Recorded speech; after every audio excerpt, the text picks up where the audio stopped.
కానీ ఇప్పుడు ఎలా అయిపోయింది అంటే వ్యాపారం చేసేవాడిని చూసి పిల్లనిచ్చేవాడికి చిన్న చూపు, పౌరోహిత్యం చేసేవాడిని చూసి పిల్లనిచ్చేవాడికి చిన్న చూపు.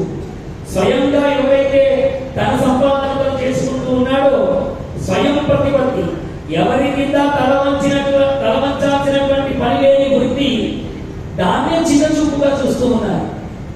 అందరికీ సమాన కొట్టే వృత్తి ఇదే గొప్పదని అనుకుంటూ ఉన్నారు. ఇదిగో కలియుగంలో ఇదే సంభవిస్తుందయ్యా పరీక్షిత్ మహారాజా అని పరీక్షిత్తుకు యుగ లక్షణాలన్నీ తెలియజేస్తూ ఉన్నారట. జయ గోపాలకృష్ణ భగవానికి. పరీక్షిత్ మహారాజా కలియుగమంతమయ్యే సమయానికి, కలియుగము ఎప్పుడైతే అంతమయ్యే సమయం వస్తుందో ఆ పరమాత్మ ఈ లోకంలో మళ్ళీ పుడతాడయ్యా అన్నాట. ఇప్పుడు అందరూ శ్రద్ధగా ఆలోచించండి. పరమాత్మ ఏ అవతారంలో ఎక్కడ పుడతాడో అడ్రస్ తో సహా మనకు భాగవతంలో చెప్పబడింది. పరమాత్మ కలియుగం అంతమయ్యే సమయంలో సత్వగుణ ప్రధానుడై అవతరించు, సాధువులను రక్షించు, ధర్మమును రక్షించు. పరమాత్మ శంబలయను గ్రామమునందు విష్ణు యశులను బ్రాహ్మణుని ఎంట కల్కి రూపమున జన్మించు. కల్కి అన్న పేరుతో జన్మిస్తారు. ఆయన పేరేమో దేవదత్తుడు. దేవదత్తుని అందరూ కల్కి కల్కి అంటారు. అలా కల్కి రూపంలో పరమాత్మ పుట్టి ఈ లోకంలో దుష్ట శిక్షణ శిష్ట రక్షణ గావిస్తాడు. ఎవరైతే దుర్మార్గులైనటువంటి రాజులు ఉంటారో తెల్లని గుర్రం మీద కూర్చొని రెండు చేతులలో బాగా వాడి అయినటువంటి ఖడ్గమును పట్టుకొని గుర్రం ఎక్కడ ఆగదట. ఆ గుర్రం నడుస్తూ ఉంటే ఇలా తలన్నీ ఖండించుకుంటూ వెళ్ళిపోతూ ఉంటాడట. అప్రతిహాతంగా విజయ యాత్ర చేస్తూ ఉంటాడట. రాజులు కొంతమంది కల్కి అక్కడి నుంచి వస్తున్నాడన్న విషయాన్ని చూసి అమ్మో వాడి కత్తివేడికి మరణించడం కంటే మనమే పొడుచుకొని చావడం మంచిదిరా అని కల్కి భయపడి అందరూ దుర్మార్గులు వాళ్ళకు వాళ్ళే చనిపోతూ ఉంటారట. అంత గొప్పగా ధర్మరక్షణ చేసేవాడిగా పరమాత్మ శంబల అన్న గ్రామంలో పుడతాడట. ఈ శంబల అనే గ్రామం ఎక్కడ ఉన్నది అంటే అనేక మంది చరిత్రకారులు మరి భాగవతంలో చెప్పిన ఈ ఊరు ఈ భరత భూమిలోనే ఎక్కడో ఒక చోట ఉండాలి కదా అని బాగా రీసెర్చ్ చేశాడు. భూమికి ఇంద్రుడు ఎప్పుడైతే బ్రహ్మహత్యా పాపమును అంటగట్టాడో భూమికి ఒక వరాన్ని ఇచ్చాడు. భూమి పొరలలో కింద ఉన్నవి పైకి, పైన ఉన్నవి కిందికి, పొరలలో మార్పులు కలుగుతాయని చెప్పాడు. అందుకనే ఈ శంబలం అనే నగరము భూమి అంతర్భాగంలో ఇప్పుడు ఉన్నదట. అది ఎప్పుడు బయటకు వస్తుందో తెలుసా? కలియుగ అంతంలో భూమి పొరలలో కలిగే మార్పుల వల్ల మానస సరోవర ప్రాంతమున ఆ శంబలమన్న గ్రామము ఉద్భవిస్తుంది అని భాగవతంలో చెప్పబడ్డది. జయ గోపాలకృష్ణ భగవానికి. ఉత్తర దిక్కు నుంచి ప్రయాణం మొదలవుతుంది ఆ స్వామిది. అలా ఎక్కడ చూసినా దుర్మార్గులు ఉంటే వాళ్ళందరినీ సంహరిస్తారట. అలా సంహరించి దుష్ట శిక్షణ చేసి శిష్ట రక్షణ చేసి అందరినీ రక్షిస్తాడట ఆ స్వామి.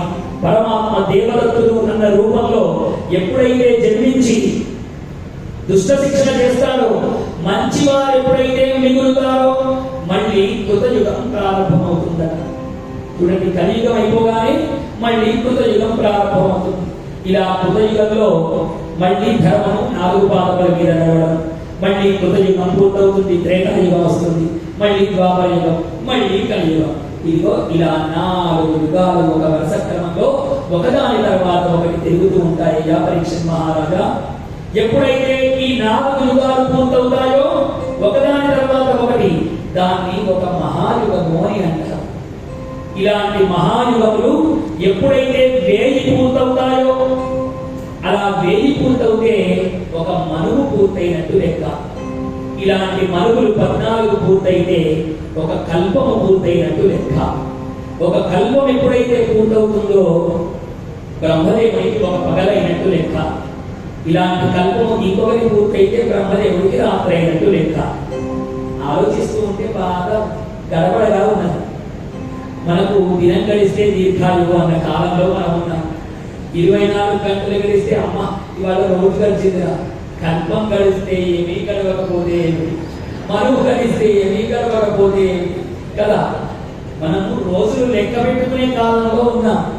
24 గంటలు గడిస్తేనే అమ్మాయి వాళ్ళ బతికేంట్రా దేవుడా అనుకునే కాలంలో అంత పాపభూయిష్టమైనటువంటి కలియుగంలో ఉన్న పరీక్షిత్ మహారాజా, ఇదిగో ఇలా కాలగమనంలో పరమాత్మ అనేక అవతారాలను ఎత్తుతూ ఉంటాడయ్యా అన్నారు. మనకందరికీ ఒక అనుమానం ఏమిటి అంటే, యుగాలు 4 అన్నారు కదా, కృతయుగము, త్రేతాయుగము, ద్వాపర యుగము, కలియుగము.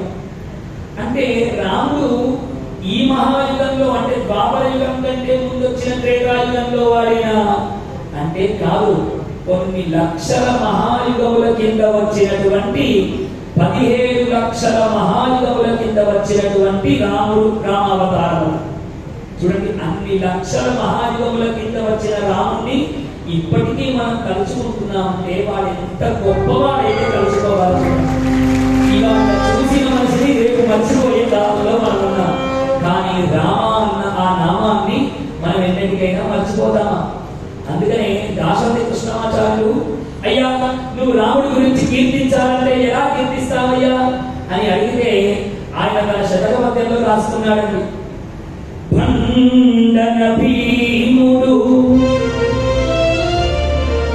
భండన భీముడు ఆత్మజన బాంధవుడు ఉజ్వల పానతూన కోదండ కళా ప్రచండ భుజతాండవ కీర్తికి రామమూర్తికి రెండవ సాటి దైవమిక లేడనుచు గడగట్టి భేరిగా డాండడ డాండ డాండ వినదంబులు అజాండము నిండ మత్త వేదండము నెక్కి చాటెదను దాశరథి కరుణాపయోనిధి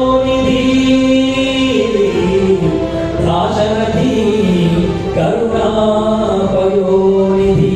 దాశరథి రామచంద్ర, నిజంగా నీ కీర్తిని నేను పొగడవలసి వస్తే ఎలా పొగుడుతానో తెలుసా? రామ రామ రామ అన్న రామనామాన్ని పలికి నేను ఊరుకోను. ఓ బాగా మదించినటువంటి పెద్ద ఏనుగు మీద కూర్చుంటా. ఏనుగు మీద కూర్చొని పెద్ద ఢంకమును నా ముందుకు పెట్టుకొని ఆ రాముడి కోదండ కళా ప్రచండ.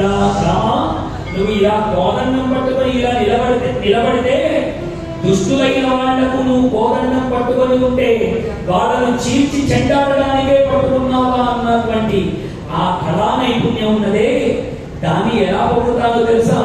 నిజంగా మీరు ఎప్పుడైనా రామచంద్ర ప్రభువుని, కోదండం పట్టుకున్నటువంటి రామచంద్ర ప్రభువుని మీరు ఎన్నడైనా చూడండి. పక్కన ఉన్న సీతమ్మ కంటే వయ్యారంగా నిలబడి ఉంటాడు ఆ పరమాత్మ. ఇలా శరీరం ఉండి ఒక చిన్న ఎస్కలో తన నడుముని ఇలా పక్కకు వంచి ఆ బాణం ఏ విధంగా ఉన్నదో అలాంటి మలుపును మలిపి పరమాత్మ ఇలా కోదండం పట్టుకొని ఉంటే, హే పరమాత్మ రామచంద్ర, నేను ఎలా కీర్తిస్తానో తెలుసా? డాండ డాండ డాండ వినదంబులు అజాండము నిండా. ఆ ఢమరుకత్వాన్ని వాయిస్తూ ఆ ఢమరుకము ఆకాశమంతా వ్యాపించేటట్టుగా నారాముడు నారాముడు నారాముడు అని నీ కీర్తిని నేను చాటుతాను రా అన్నాడు పరమాత్ముడు. అలా రామచంద్రుని కీర్తి ఎందుకు అలా వ్యాపించింది అంటే, రామో విగ్రహవాన్ ధర్మ, వారు నడిచినటువంటి మార్గము అద్భుతమైనటువంటి మార్గం. అసలు సూది మొన మోపినంత తప్పు కూడా రామచంద్రుడు తన జీవితంలో చేయలేదు. అందుకని ఇన్ని లక్షల యుగాలు జరిగిన రామచంద్రుడిని ఎవరు మర్చిపోవడం లేదు. వాడు మానవ రూపంలో పుట్టినా కూడా, రాముడు మానవుడై పుట్టిన తర్వాత కూడా రామ అన్నటువంటి ఆ నామము తారక మంత్రమై మనందరినీ కాపాడుతూ ఉన్నది. అలాంటి రామచంద్ర ప్రభువు మన అందరినీ కాపాడాలి. కాబట్టి ఆ గజవాహనం మీద ఏ విధంగా అయితే డాండ డాండ డాండ వినదంబులు అన్నాడు, రాముడు ఆ గజవాహనం మీద ఎక్కి ఇప్పుడు మన అందరినీ అనుగ్రహించడానికి వస్తూ ఉంటే ఒక్కసారి రాముడిని తలుచుకోకుండా ఎలా ముందుకు వెళ్ళగలం? జయ గోపాల కృష్ణ భగవాన్.